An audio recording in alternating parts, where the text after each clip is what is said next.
हर subject के हिसाब ना आप इस हिंदी से कर सकते हैं। बाकी सब्जेक्ट में जो भी नंबर कटेगा उस पूरे को आप ला सकते हो हिंदी से। आप हिंदी में बोलते हो, हिंदी में सोचते हो, हिंदी में लिखते हो, सब कुछ हिंदी में करते हो, तो भाई हिंदी में नंबर ला। आपको जब तक हिंदी में क्या पढ़ना है, कितना पढ़ना है, ये नहीं पता रहेगा, तब तक नंबर लाना तो भूल ही जाओ। हिंदी में नंबर लाने के लिए बहुत बड़ा रटने की जरूरत नहीं। लो एवरीवन, आई होप आप सभी लोग बहुत अच्छे होंगे। उतनी बेहतर तरीकों से आप सभी लोगों की पढ़ाई चल रही होगी।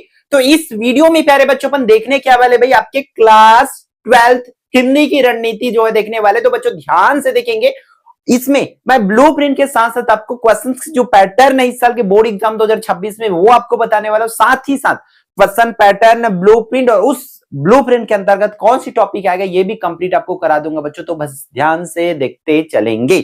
तो देखो बच्चों, आप लोग का जो है रणनीति 12वीं हिंदी का देख रहे हैं अपन। क्या देख रहे हैं भाई? 12वीं हिंदी रणनीति, ठीक है। कौन सा भाई? 2026। तो कंप्लीट आपको बच्चों जो है फुल मार्क्स मींस आपके बोर्ड के पैटर्न के अकॉर्डिंग प्यारे बच्चों आप लोग को 80 आउट ऑफ 80 अगर लेके आना है, ला सकते हो आप। ऐसा नहीं कि बहुत बड़ी मुश्किल काम है ना। आपको सिंपल से बेसिक कॉन्सेप्ट लेके आना पड़ेगा। बच्चों ने लाके दिखा है हिंदी में, और अब भाई हिंदी आपके लिए इतनी फैमिलियर है, आप हिंदी में मूवी देखते हो, हिंदी में रील्स देखते हो, हिंदी में मोबाइल चला रहे हो, हिंदी में गाना सुन रहे हो, सब कुछ हिंदी में हो रही। तो हिंदी पढ़ रहे भी हो तो हिंदी में नंबर लाना तो आपके लिए आसान होना चाहिए। तो बेसिक कॉन्सेप्ट आपको समझते हुए चलना पड़ेगा। तो भाई पूरे हिंदी को, जैसे कि हिंदी है प्यारे बच्चों, तो पूरे हिंदी को 3 पार्ट में बांट दिया गया है, क, ग और गा में।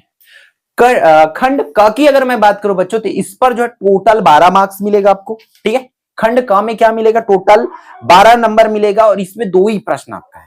खंड ख की अगर बात करें तो 5 प्रश्न रहेगा, और उस 5 प्रश्न से आपको मिलेगा 20 नंबर मिलेगा। और खंड ग की बात करें बच्चों, इस खंड ग को भी अगेन 2 भागों में बांट दिया गया है। कौन कौन से भाई?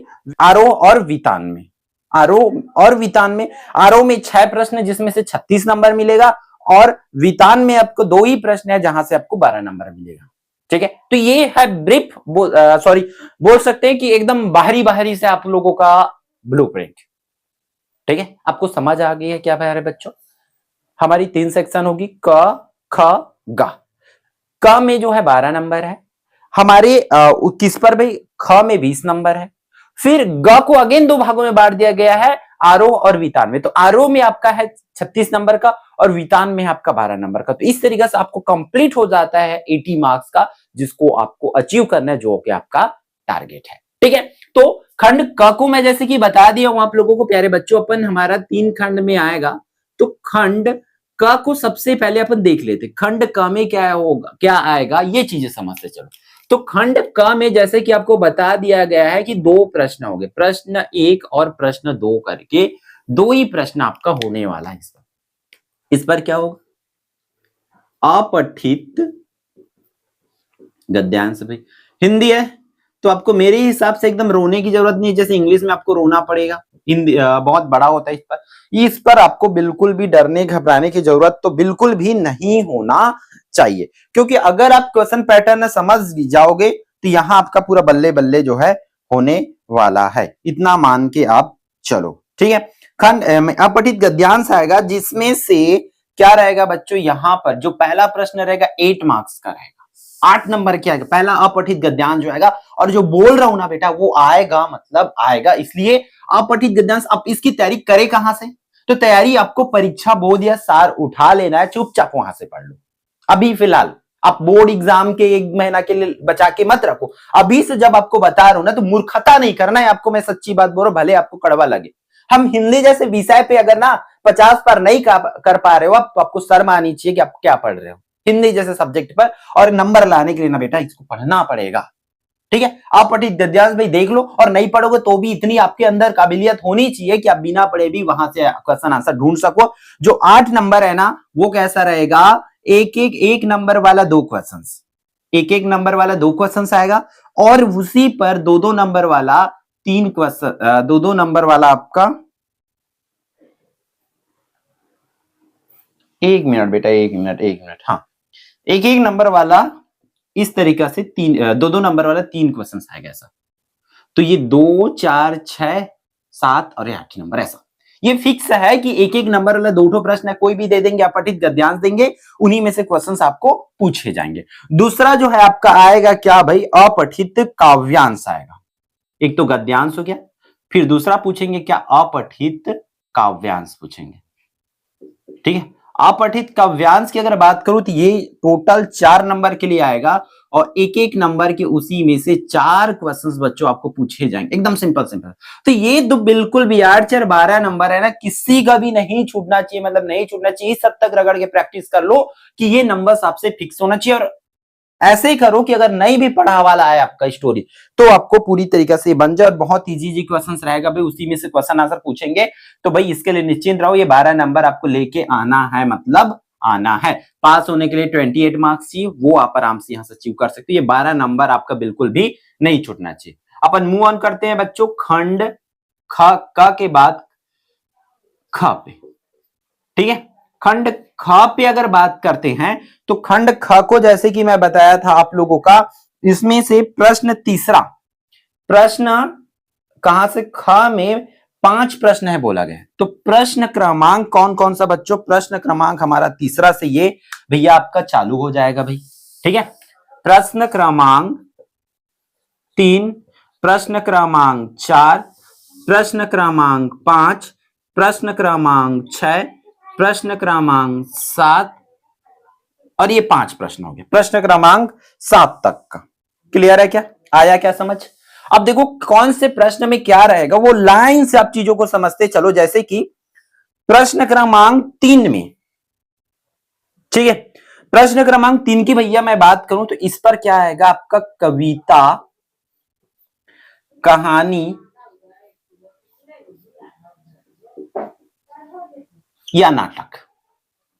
कविता हो गया, कहानी हो गया, नाटक हो गया, ये तीनों में से आपका भाई क्या पूछे जाएंगे, इन्हीं नाटक में से, कविता में से, जैसे कि कविता की रचना में शब्द चयन क्या है ना, महत्व क्या है, नाटक लेखन का क्या महत्व है। इस तरीके से आपको जो है इसको करना है और इसको करने के लिए आपको बेटा 3 नंबर मिलेगा। ये इन्हीं तीनों को अच्छे से रगड़ के पढ़ लो। कविता पोर्शन को पूरा पढ़ लो, कहानी को पूरा पढ़ लो, कहानी के तत्व क्या है, नाटक के तत्व क्या, सबके तत्व होना चाहिए, सबके महत्व आपको पता होना चाहिए। इस तरीके से डिटेल आप पढ़ लो। कविता, कहानी और नाटक को 3 नंबर में से किसी एक में से पूछा जाएगा और याद रखेंगे ये अथवा में रहेगा, मतलब कविता या कहानी आएगा, कविता या नाटक आएगा, या कहानी आया, 2 की जोड़ी बन के आपका पेपर में आएगी। इसलिए पढ़ोगे तो डीप पढ़ो। क्लियर है क्या, तीनों नहीं पढ़ना है तो 2 को पढ़ के रखो, क्योंकि अब भाई दोनों में से कोई एक तो आएगा ही आएगा, अथवा में रहेगा तो। क्लियर है। प्रश्न क्रमांक 3, प्रश्न क्रमांक 4 की बात करूं तो इस पर आलेख और फीचर, ये दोनों प्रश्न पूछे ही जाएंगे 3 मार्क्स के लिए, कि आलेख लिखिए और फीचर लिखिए। आलेख या फीचर लिखने के लिए हमारे चैनल पर ऑलरेडी वीडियोस डली हुई है, ये सब चीज की भी वीडियो डली है, कविता, कहानी, नाटक, सबकी वीडियो डली हुई है। मैं लिंक दे दूंगा भाई आपको। मेरे हिसाब से एकमात्र चैनल मिलेगा जहां पर आपकी पूरी हिंदी ग्रामर की वीडियो जो है सीजी बोर्ड के लिए अवेलेबल आपको मिलेगी। बस जरूरत किस बात की, पढ़ने की। लेकिन हम तो 12th वाले हैं भाई, हमारी एटीट्यूड हमारी पढ़ाई से ज्यादा इंपॉर्टेंट होती है, इसलिए हम नहीं पढ़ेंगे मतलब नहीं पढ़ेंगे, ये माइंडसेट के साथ जाओगे तब डूबोगे। ठीक है, तो देख लो भाई ध्यान से, कविता, कहानी क्लियर है, आलेख, फीचर ये आएगा। फिर अगला आपका जो आना है, ये कंफर्म टॉपिक है प्यारे बच्चों, कविता आना है, कहानी आना है, नाटक आना है, आलेख आना है, फीचर आना है ना, बोर्ड के अकॉर्डिंग ऐसा ही। प्रश्न क्रमांक 5 की अगर मैं बात करूं तो यहां से आपका क्या आएगा, पत्रकारिता। पत्रकारिता लेखन से क्या आएगा, टोटल 4 नंबर का पूछे जाएंगे और उस 4 नंबर भी कैसा रहेगा, एक एक नंबर वाला ये 4 क्वेश्चन आएगा। एकदम छोटू छोटू सा प्रश्न। मैं आपको बता दूं किस टाइप से क्वेश्चन आएगा, तो मेरे पास एक सैंपल पेपर है बोर्ड द्वारा आया हुआ कि फ्रीलांसर पत्रकार क्या है, समाचार के 6 प्रकार कौन कौन से है, एंकर बाइट किसे कहते, ऐसा छोटा छोटा छोटा छोटा क्वेश्चन आपको पूछे जाएंगे। या परीक्षा बोर्ड या सार में देखोगे तो इसके पत्रकारिता लेखन मलाई की इकाई मिलेगा, उस इकाई से आप तैयारी कर सकते हो। और बात कर दूं इसकी वीडियो की, तो ऑलरेडी हमारे चैनल पर वीडियो बेटा डली हुई है। क्लियर है क्या। 6 की अगर बात करूं कि क्वेश्चन नंबर 6 पे क्या आना है, तो इस पर क्या आएगा, पत्र आएगा। कौन सा पत्र आएगा, इन्होंने बोल रखे भाई कार्यालय इन,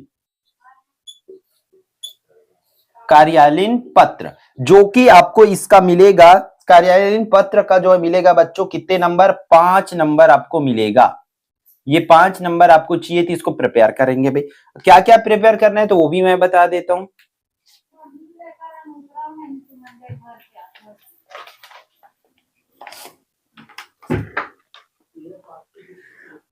तो इसको मैं नोट करके रख लिया हूं, जैसे कि क्या टॉपिक इस साल पूछे जा सकते। तो दैनिक समाचार पत्र के संपादक को पत्रावला, मैं टॉपिक बता रहा हूं, देखो आप 12th वाले हो, हर साल प्रॉब्लम अलग दे देते, कभी कुछ और प्रॉब्लम है, कभी कुछ और प्रॉब्लम, प्रॉब्लम बदलेगा, बस आपको प्रॉब्लम किसको बताना है, दैनिक समाचार पत्र के संपादक को। तो वो आपको एक दो प्रिपेयर करके रखो कि दैनिक समाचार पत्र के संपादक को आपको कैसे आवेदन पत्र या पत्र लिखना होता है, ये आपको लिखना है। दूसरा, पर्यावरण मंत्री या स्वास्थ्य मंत्री या खेल मंत्री को, मंत्री लोगों को कैसे आप आवेदन कर सकते, ये आवेदन प्रक्रिया देख लेंगे भाई। सिंपल से, रटना तो बिल्कुल नहीं है भाई, रटोगे तो जाओगे, सीधी बात है, आपको रटना नहीं है, समझते हुए चलना है कि किसी भी मंत्री को पत्र कैसे लिखना है। फिर डाक विभाग को शिकायत पत्र। तो ये 3 टॉपिक बताया हो, तीनों टॉपिक में से आपको 2 टॉपिक बोर्ड एग्जाम में देखने को मिलेगा। तो आप कार्यालयीन पत्र कर लेंगे, जिसका आपको 5 मार्क्स बच्चों मिल जाएगा। क्लियर है। अपन बात करें किसका, क्वेश्चन नंबर 7 का। क्वेश्चन नंबर 7 जो आएगा, इस पर निबंध आएगा। तो ये निबंध जो है नॉन कन्फर्म है, बोल देता हूं मैं, क्योंकि बोर्ड ने रिपीट बहुत कम करे हैं बच्चों, बोर्ड ने रिपीट बहुत कम किए हैं, बस इसको ध्यान रखना। इसका भी आपको 5 ही मार्क्स मिलना है, बहुत ज्यादा नहीं मिलना है।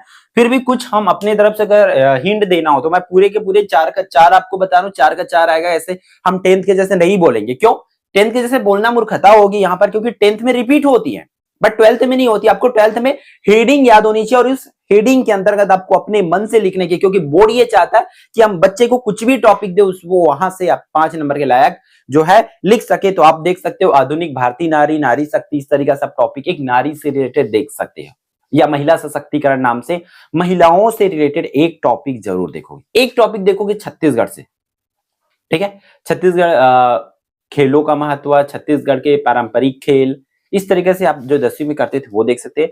फिर आपको क्या कर लेना है, सीधी बात है, आपको एक पेड़ से रिलेटेड, एक पेड़ माँ के नाम करके, है ना, स्वच्छता वगैरह, ये सब चीज देख सकते हो। मोबाइल क्रांति देख सकते हो, भारत में अनेकता में एकता, भारत की विशेषता देख सकते हो। अंतरिक्ष विज्ञान से रिलेटेड, या बोल सकते हैं हम मिशन सिंदूर है, मिशन सिंदूर है, वो आप उससे रिलेटेड उस पर निबंध कर सकते हो। क्लियर है, मतलब करेंट के क्वेश्चन आती है, इसलिए मैं मिशन सिंदूर को यहाँ पर ऐड कर रहा हूँ, बट वो एज अ निबंध हमारे लिए नहीं लगता है, इसलिए उसको नहीं देखोगे तो भी चलेगा। फिर भी उसकी बेसिक नॉलेज आपको पता होनी चाहिए। ये प्रश्न क्रमांक 7 तक हुआ। क्लियर है क्या, क्लियर है क्या बच्चों यहाँ पर। अब अपन मूव ऑन करेंगे खंड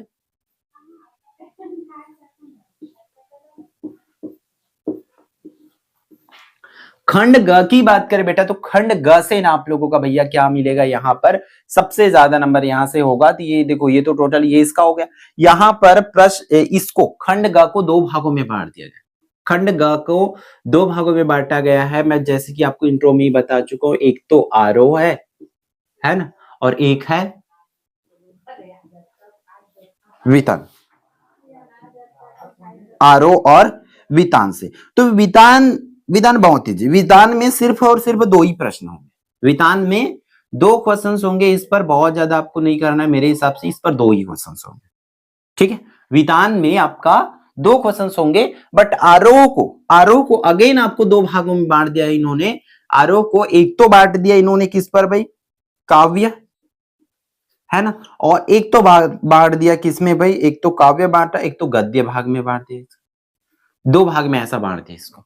क्लियर है क्या आप लोगों को यहां तक का, एक तो काव्य में बांटे, एक तो गद्य में बांटे। तो मैं सबसे पहले वितान का बता देता हूं। वितान से आप लोगों का प्यारे बच्चों लास्ट की क्वेश्चंस पूछे जाएंगे, जहां से आपको छोटे छोटे क्वेश्चंस पूछे जाएंगे, बहुत ज्यादा नहीं, ठीक है। वितान की बात करूं तो वितान से एक प्रश्न आएगा, एक एक नंबर वाला 2 क्वेश्चंस रहेंगे, एक एक नंबर वाली 2 क्वेश्चन, ध्यान से देख लेंगे, अगर दिख नहीं पा रहा होगा तो एक एक नंबर वाला 2 क्वेश्चन, और 2-2 नंबर वाला, एक एक नंबर वाला 2 क्वेश्चन और 2 नंबर वाला 1 क्वेश्चन। ऐसा मैं क्या बोल रहा हूं, यहाँ पर ओवरलैप हो रही है, 1 1 एंड 2 ऐसा करके एक क्वेश्चन आएगा, मतलब 4 नंबर की हुई। एक और क्वेश्चन आएगा जहां पर आपको क्या पूछे जाएंगे, बड़ी क्वेश्चन रहेगा थोड़ा सा, 4 अंक वाली 2 क्वेश्चन आएंगे ऐसा। तो इस तरीके से ये वितान की क्वेश्चन है। है ना। 4 4 8 4 12 नंबर टोटल वितांश आपको पूछा जाएगा, जो कि मैं पहले ही बता रखा हूं। ठीक है, वितान पोर्शन का मैं पहले ही बता दिया था आप लोगों को। और यहां से टोटल 36 मार्क्स का पढ़ना है आपको। तो सबसे पहले वितान का लेखा जोखा जो खत्म कर देना। थोड़ी पोर्शन है वितान आपके बुक का, एक एक नंबर वाले 2 क्वेश्चन पूछे जाएंगे, है ना। और 2 नंबर वाले 4 4 नंबर वाले 2 क्वेश्चन, इस तरीके से मतलब ये 2 ही प्रश्न में रहेगा, लास्ट के 2 प्रश्न में, ये 2 ठो प्रश्न। पहला प्रश्न में पहला दूसरा कर कैसा रहेगा, इसमें 2 ठो क्वेश्चन ऐसा रहेगा। ठीक है, तो इस तरीके से रहेगा। और काव्य और गद्य भाग में इसको बांट दिया गया, तो फिर अगेन इस पर क्या आएगा आपका सही विकल्प, सॉरी अब पठित गद्यांश वगैरह रहेगा, ये मान के चलो आप इस पर। ठीक है, काव्यांश को पढ़ करके प्रश्न का उत्तर देना है भाई। काव्यांश को पढ़ करके तो इसका एक प्रश्न और इसका एक प्रश्न, 2 प्रश्न इस पर भी रहेगा भाई। ठीक है, ठीक, एक और प्रश्न रहेगा, 3 क्वेश्चन यहां पर रहेगा। क्लियर है क्या, आया क्या। तो देखो बच्चों यहां पर आपका भाई पहला जो क्वेश्चन रहेगा वो उस पर क्या रहेगा, अकॉर्डिंग टू बुक आपके ग में से 4 अंक, है ना। 3 प्रश्न रहेगा जिसमें से इस तरीके से 2 और 2 करके काव्यांश को पढ़ करके आंसर देना है। ठीक है, इस तरीके से 2 क्वेश्चंस ऐसा रहेगा इसमें से, मतलब काव्यांश दिया रहेगा यहां पर, जैसे पठित अपठित गद्यांश काव्यांश दिया रहता ना, सेम यहां पर भी दिया रहेगा, लेकिन ये पठित रहेगा, उसी में से आपको आंसर ढूंढना है। इसलिए बुक की क्वेश्चंस आपको यहां से प्रैक्टिस जो है बच्चों करना पड़ेगा। और एक है आपके ब्लूप्रिंट के अकॉर्डिंग, आपके क्वेश्चन पैटर्न के अकॉर्डिंग, एक जो आएगा 2 नंबर वाला 3 क्वेश्चंस ऐसा, ये आपका होने वाला है काव्य पोर्शन का। काव्य पोर्शन में ऐसे 3 क्वेश्चंस आएंगे जो कि ये काव्यांश से होगा। और ये जो है बच्चों आपका क्वेश्चन नंबर 3, ये जो है प्रश्न उत्तर आपको करना पड़ेगा। ठीक है, प्रश्न उत्तर जो है बच्चों इस तरीके से यहां से आपको देखने को मिलेगा। ये प्रश्न उत्तर है ये वाला, बस ये काव्यांश है, तो इसको प्रिपरेशन आप थोड़ा बहुत देख लेना भाई। इस तरीके से क्वेश्चंस आपको पूछे जाएंगे, ये पैटर्न को समझेंगे। फिर गद्य खंड से भी आपको क्या पूछे जाएंगे, गद्य खंड की अगर मैं बात करूं तो गद्य खंड में 2 प्रश्न रहेंगे टोटल इस पर। ठीक है, इस पर 2 क्वेश्चंस आएंगे, गद्य खंड में 2 क्वेश्चंस आएंगे। एक क्वेश्चन जो है ऐसा आएगा, पहला क्वेश्चन में 2 2 करके 4 क्वेश्चंस, और अगला एक क्वेश्चंस आएंगे एक एक नंबर वाली 2 क्वेश्चंस, 2 नंबर वाली 1 क्वेश्चंस और 3 नंबर वाली 2 क्वेश्चंस, ऐसा ये क्वेश्चंस की पैटर्न है। तो इस पर क्या रहेगा, अगर मैं 2 वाले की अगर बात करूं बच्चों, किसका, इस 2 वाले की बात करूं, तो ये क्या है आपका इस तरीके से ये वाला पोर्शन मिलेगा, पैसेज मिलेगा यहां पर भी। ठीक है, ये क्या मिलेगा, गद्यांश को पढ़ करके प्रश्नों को उत्तर देने वाला, एक गद्यांश देंगे, गद्यांश से प्रश्न उत्तर पूछे जाएंगे। सिमिलरली अगर हम अपन बात करें यहां से ये वाली क्वेश्चंस का, तो ये आपके प्रश्न उत्तर रहेगा। ठीक है, तो ये छोटा छोटा प्रश्न उत्तर प्रिपेयर करना, और बड़े क्वेश्चन जो है प्रिपेयर करना है 4 नंबर के लिए, बड़े क्वेश्चन है जो कि वितान पोर्शन से करना है बस। ठीक है, जहां शीर्षक की सार्थकता वगैरह आपको सिद्ध करना होगा, दिखाना होगा, तो ये चीजें आपको करना है। तो इतनी चीजें अगर आप कंप्लीट करते हो तो डेफिनेटली आपकी हो जाएगी। अब बहुत से बच्चे बोलेंगे कि इस पर निचोड़, तो निचोड़ लाना पॉसिबल नहीं है बच्चों, है ना। बट आप प्रिपेयर करके रखो, परीक्षा बोर्ड या सार किसी से हम प्रैक्टिस पेपर जो है आपके अर्धवार्षिक के लिए भी, प्री बोर्ड के लिए भी और फाइनल एग्जाम के लिए भी प्रैक्टिस पेपर प्रोवाइड करा देंगे, डोंट वरी, जिसका आप टेस्ट दिला करके अच्छे नंबर ला सकते हो। ठीक है, तो इस वीडियो में इतना ही, फिर हम मिलते हैं आने वाले इंपॉर्टेंट वीडियो में। जय जोहार, जय छत्तीसगढ़।